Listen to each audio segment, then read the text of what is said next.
My great-grandfather is Black Elk. He was later baptized as Nicholas Black Elk.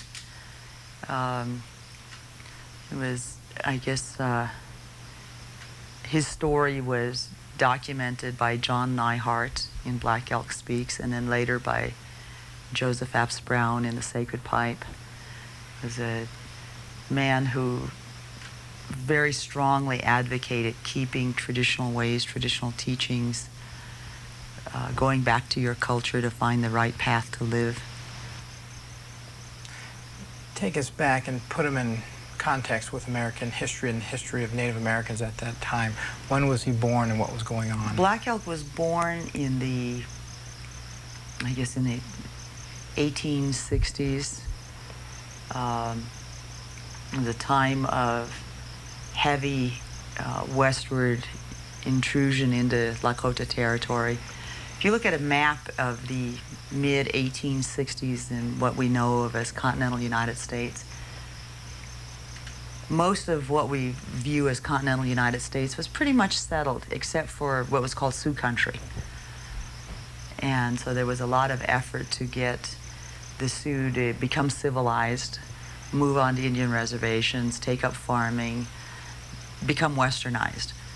Lakota people said, no, we're not going to do that. We have our own lifestyle. These are our lands. So he grew up in a time of a struggle for the land.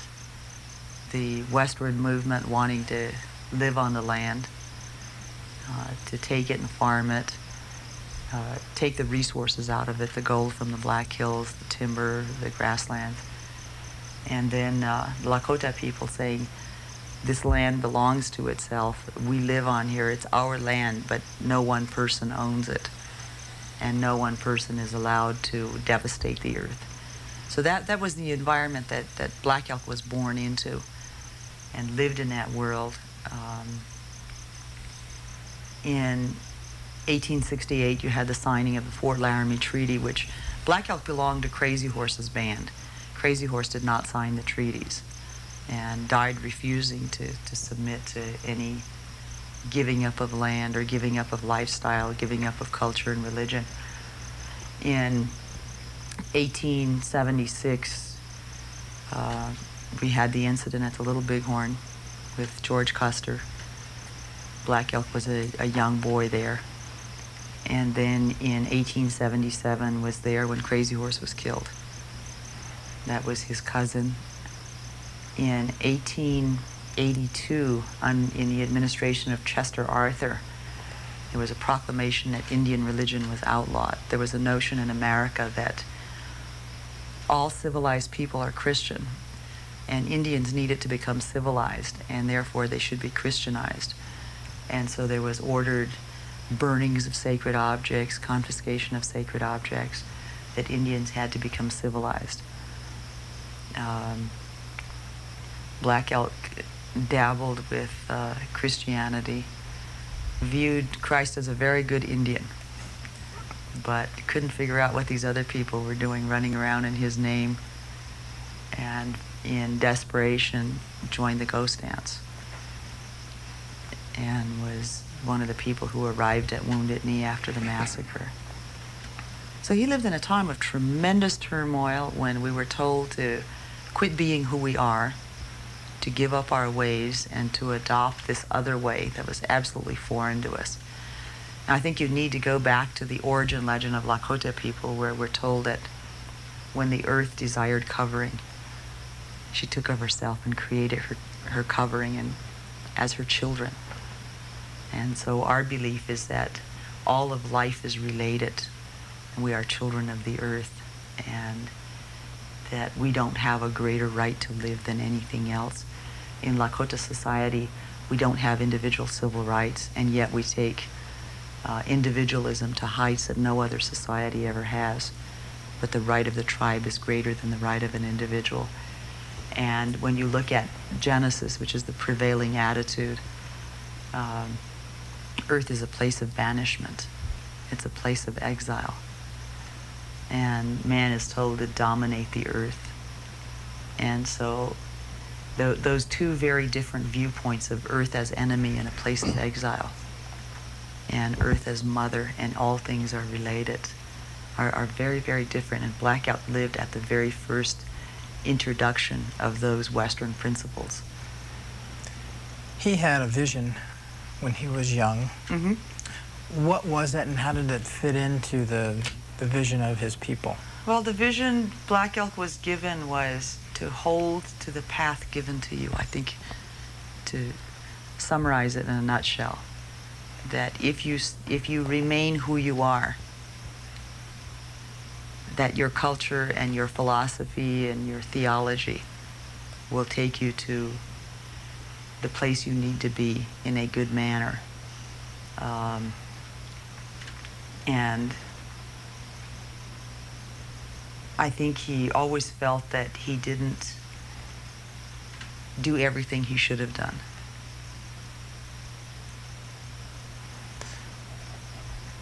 How, over the course of his life, starting when he was a young man, what was his viewpoint towards the white intrusion? Well, he had the same viewpoint that I think many of us share to this day. We have a real difficult time dealing with quote-unquote white people because of this whole different philosophy. The notion that you would manipulate the earth, and how that manifested itself in governmental policy. You know, when you go back to Columbus going back to Spain, and the Pope issuing the proclamation that the Inter Terra Papal Bull of 1493, saying you must conquer these people, tear them from their resources, and bring them to Jesus. And if you don't, then kill them, was the basic attitude. That has institutionalized into American law and American philosophy toward American Indians. So you may have some good lip service, but in fact the whole policy has been genocide, initially by warfare, and then through the smallpox blankets, you know, and then now genocide by bureaucracy. And so you have Black Elk living in an environment that he rebelled against that. And that's the same attitude we have dealing with an institutionalized white people, I guess, with the recognition that all people are humans, all people are relatives, that you can take people as individuals out of that environment and deal with them. What is happening in his life between Little Bighorn and Wounded Knee? Well, he spent some time going to Europe and went with the Wild West show to Europe,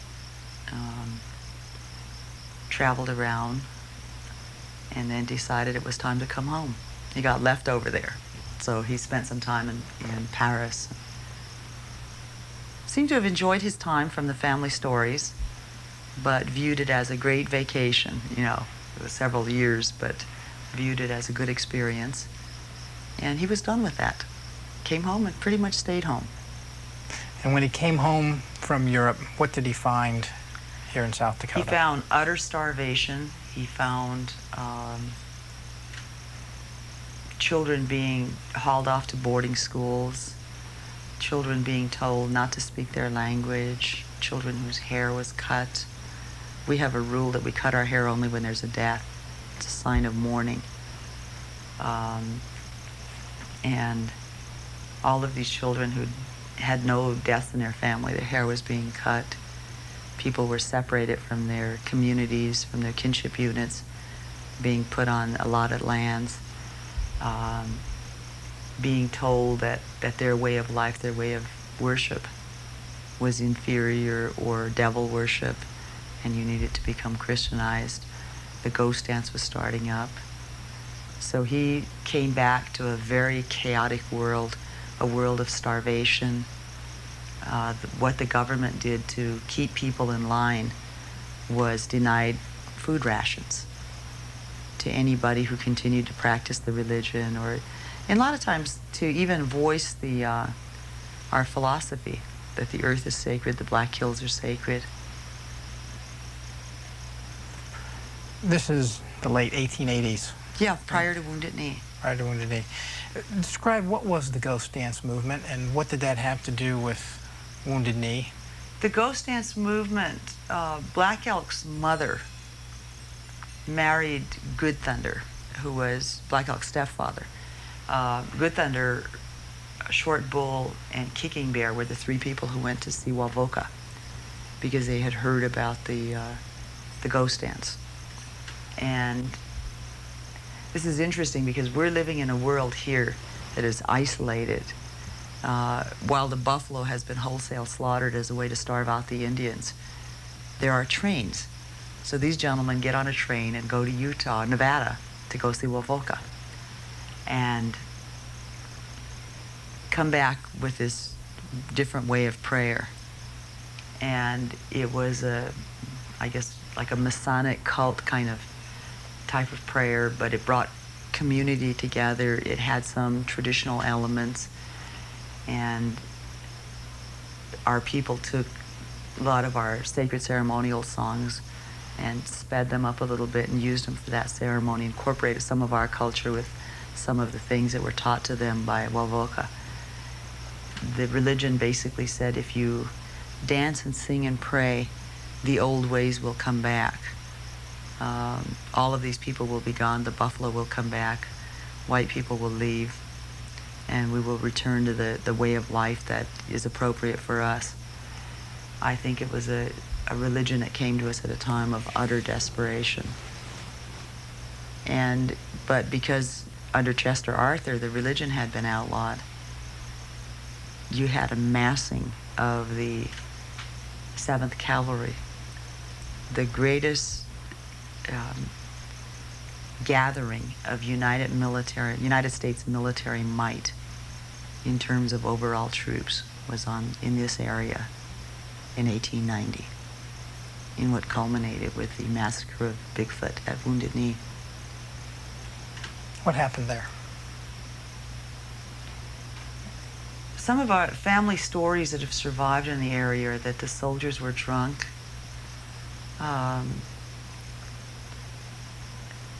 Most of these people did not want to be in the cold, bitter plains of South Dakota, middle of winter chasing Indians. They had other things to do.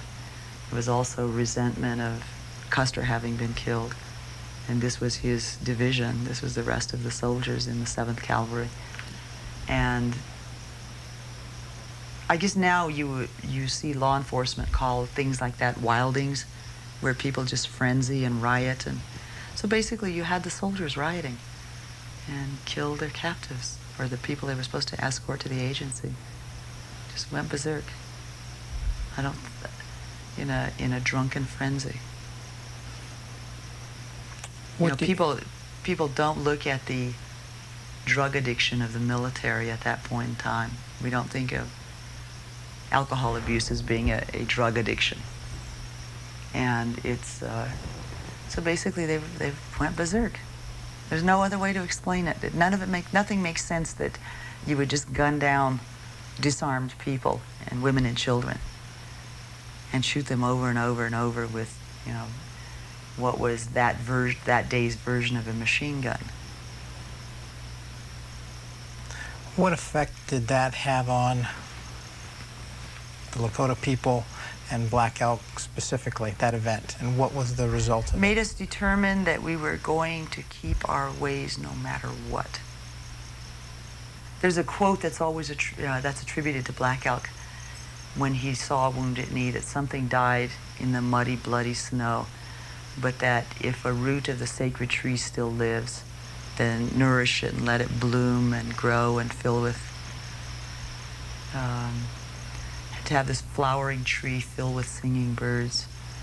What most people don't realize is the first sacred ceremony of the sacred pipe that was given to us is the keeping and releasing of the spirit. And in our teaching, that is the root of the sacred tree. So that when he stood at Wounded Knee, he knew that we had to keep our ways, keep our religion. When you go there today, what do you see?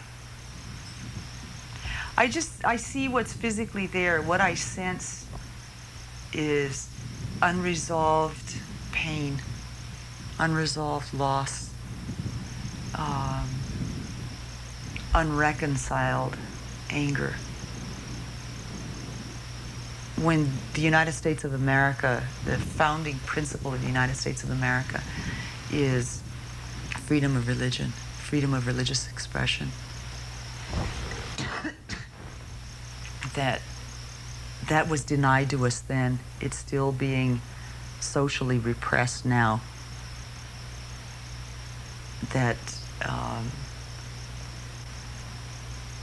I feel until there's a full respect for our ways as people, that I will always have that unresolved grief and unresolved anger and unreconciled anger and hurt.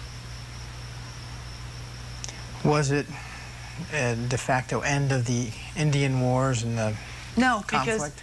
Because Wounded Knee symbolizes the end. The Indian Wars didn't end there. The Indian Wars changed from genocide with guns to genocide by bureaucracy. We still live in that environment. The fact that the Black Hills were confiscated and are still occupied lands is genocide by bureaucracy. There are varying types of genocide. There's the genocide where you outright kill people.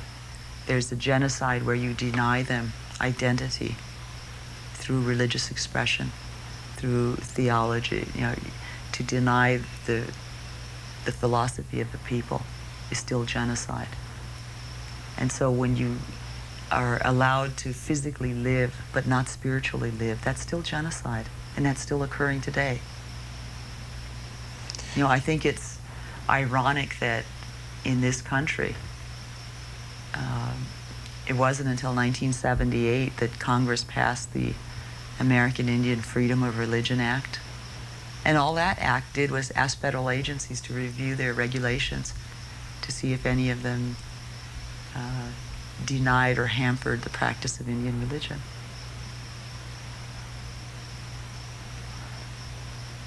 He lived for how many years after Wounded Knee? Where did he live? He died in 1950. Mm-hmm. So he lived 60 years after Wounded Knee. What was his life like after Wounded Knee, and where did he live?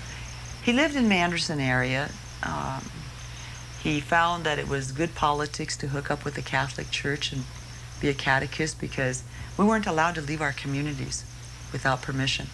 But a catechist could go everywhere, so he'd go and teach people how to say the Our Father, and then that night conduct traditional ceremonies. Or do a Bible reading to people in the morning, and then in the afternoon continue his religious ceremonies. And so he realized that in order to keep the traditional teachings alive, you had to access those tools that were available to you. Being a catechist allowed him to have a car to drive, go all over, have free range all over the reservation and off the reservation. You know, that was a time when you couldn't, if I married a man in the next community, one of us would have to get permission to live with the other spouse. So I don't think people understand the constraints that Indian people were under, particularly on this reservation.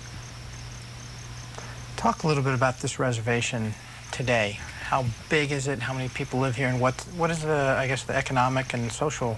Well, this is the second largest Indian reservation in terms of land, after Navajo. It's about 75 miles by 125 miles. It's in excess of 5 million square miles. It's larger than Rhode Island or Delaware and a number of small early eastern states. It's Great Plains territory, so it's best suited to dryland ranching, haying. Most of the economy has to do with governmental services. So teaching at the schools, working at the hospital, working for tribal government, the few state government jobs that are here through welfare, or working with the federal government, with the Bureau of Indian Affairs, Indian Health Service. It's a suppressed economy, but there are opportunities if you have the right training or education. But more than that, it's home. This is the last piece of land that hasn't been stolen from us. Nobody gave us reservations. We already were here. This is our land. And so this is the last piece of land that hasn't been stolen from us. Is there a fear that it will be?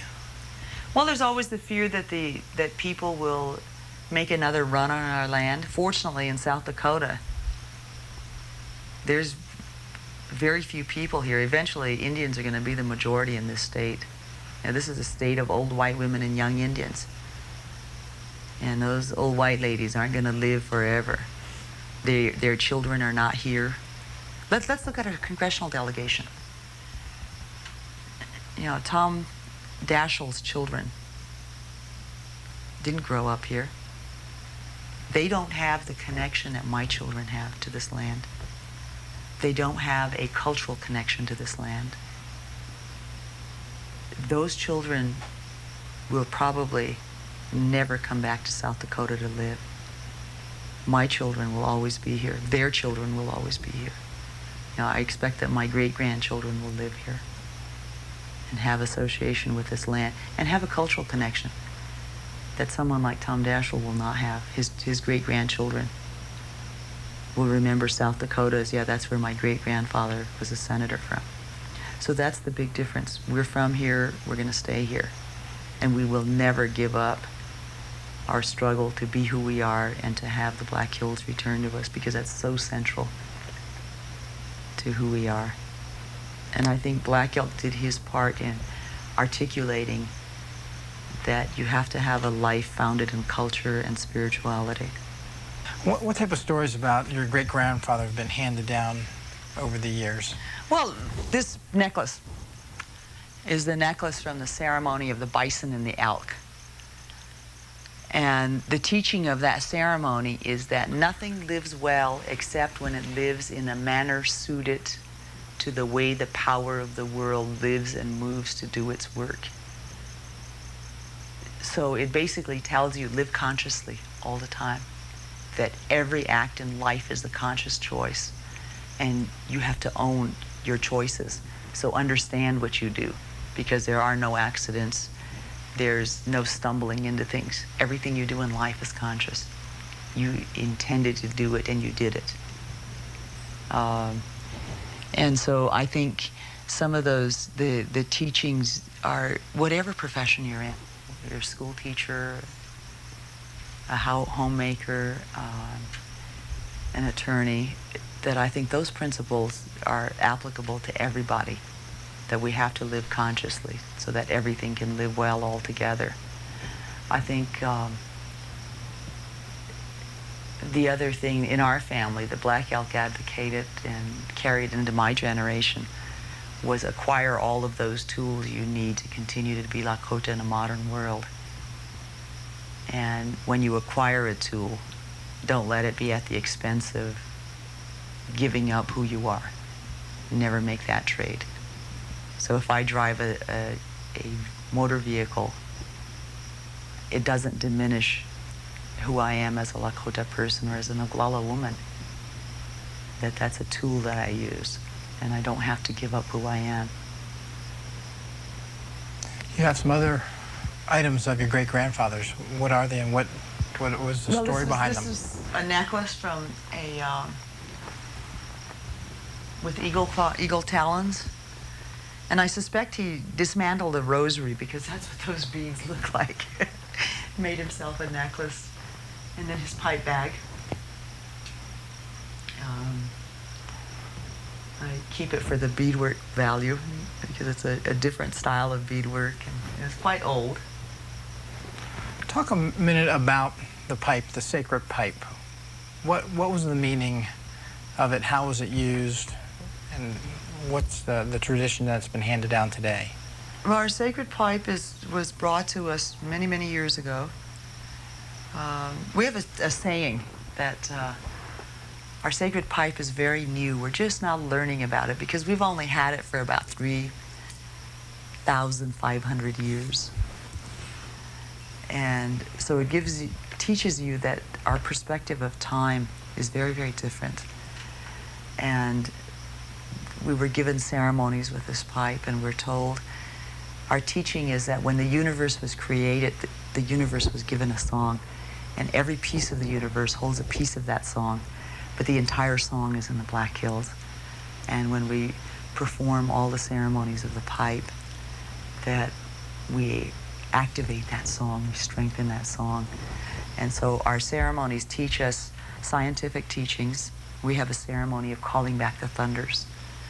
And we understand that when you have lightning, that the act of lightning puts nitrogen and into the air and into the water, and it ionizes the air and the water. So it actually fertilizes the air and the water so that there'll be life. Our teaching is also that lightning springs from the earth and hits the clouds and then comes back down. And for years, people used to tell our people we were crazy. And in the last 20 years, they've done all the studies, and they found out with the technology that's available now, in fact, the lightning does come, that energy comes out of the earth, hits the clouds, and comes back down. We were also taught that as the earth was being created, that the central part of the earth was taken and pushed to the surface to be a heart, and this was the Black Hills, and that's the oldest place on the face of the earth, and it was created from the center of the earth. So our ceremonies give us scientific teaching, and then they give us our legal structure for our people. We have a ceremony of the Hambalechea, commonly called Vision Quest. In our formal language, it's the calling for the voice of the sacred to come. And in this ceremony, we set up a circle. And it's made of everyday materials, sage, cedar. That circle is defined. One of the social teachings for us is that our laws are only as good as we observe them. Nothing makes you stay there and pray except yourself. And when a society creates laws for itself, nothing makes them observe it except their choice to observe their own laws. And then they teach us the theological teachings. We have a ceremony of the tossing of the ball, and a young girl takes a buffalo hide ball stuffed with buffalo hair, and she tosses it to each direction. And the community stands up and reaches for that ball. And our teaching is that if you really want to attain anything, you have to get up and be physically involved in gaining that. To know God, you have to make your own effort to stand up and reach for God. And then not everyone will attain it, but you will witness someone who attains it, and you'll have another opportunity and another opportunity. So the important thing is to make the choice to reach for God or to reach for knowledge. And so we have a lot of, our ceremonies are very inclusive. Our teachings are, the teachings of the pipe are biologically correct. They're geologically correct. They meet the rules of physics and chemistry. They're documentable through the technology that's available. Where's your great-grandfather buried? In Manderson. There's a grave marker at the Catholic cemetery, and he's buried in Manderson. And this is the area he lived in. This is Pepper Creek. So this is where he talks about the last time anyone saw Crazy Horse's parents when they were taking him to be buried was in the Pepper Creek area.